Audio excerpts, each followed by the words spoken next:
愛くないですかこれ。カルディじゃないや、富澤で買いました。使うの楽しみ。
まずはクランブルっていうのを作ります。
プルプル。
うえい。うん。は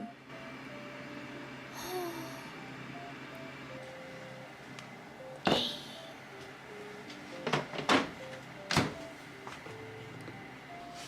おお、プルプルプル。汚い。はい、プルプルしてる。プルプルプルプルプル。これは粗熱を取って冷やすと。一晩冷やすって書いてあった。めっちゃ美味しそう。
はい、というわけで今日は皆さんに少しびっくりなお知らせをさせていただきました。方向性なのは変わらないし、ただ少し今までと違った学生スタイルになることになりますという話でした。なので別にそれがただ私がそういう選択をしたというだけの話なので、あ、そうなんだって聞いてくださったら嬉しいです。なんでこれからはちょっと生活のスタイルとかリズムとかがだいぶ変わると思うんですけど、変わったことによって動画の作り方っていうか、変わったことによってその動画で見せる内容とかも少し変わったりするのかなと思っていますが、まだ何も特にこうしようとかは決めてるわけじゃなくて、まずは学校に通うって言っても今までみたいにその前日の時みたいに毎日通うわけじゃなくなっちゃったんですけど、ちゃんと学生をしながら YouTube もしてっていうのは今までとは変わりないかなと思うんですけど、時間の使い方とかだいぶ変わるのかなと思って、正直言うと寂しいんですけど、でも自分の決めたことなので、ちゃんと責任を持って最後まで自分らしく楽しくやり通そうと思っています。なのでこれからも応援よろしくお願いしますって言ったらちょっとずうずうしいんですけど、これからもよろしくお願いします。拙いチャンネルなんですけど、いつもご視聴してくださって応援してくださって本当にありがとうございます。新学期が始まって今すごい不安だっていう方も多いと思うんですけど、私も不安なんで一緒に頑張りましょう。学生以外の方でもお仕事されている方とか、家事をされている方とか、子育てされている方とか、はたまたいろんな場面で頑張っていらっしゃる方がいると思いますが、一緒に頑張りましょうという気持ちで私も頑張ります。なのでいつも頑張っている皆様の息抜きになるような、ほんと何でもないチャンネル、無心で見られるようなそんなチャンネルをこれからも作ろうと思いますので、よろしくお願いします。私も頑張ります。自分のできることを見つけて自分らしくやっていこうと思います。よろしくお願いします。今日も見てくださってありがとうございました。バイバーイ。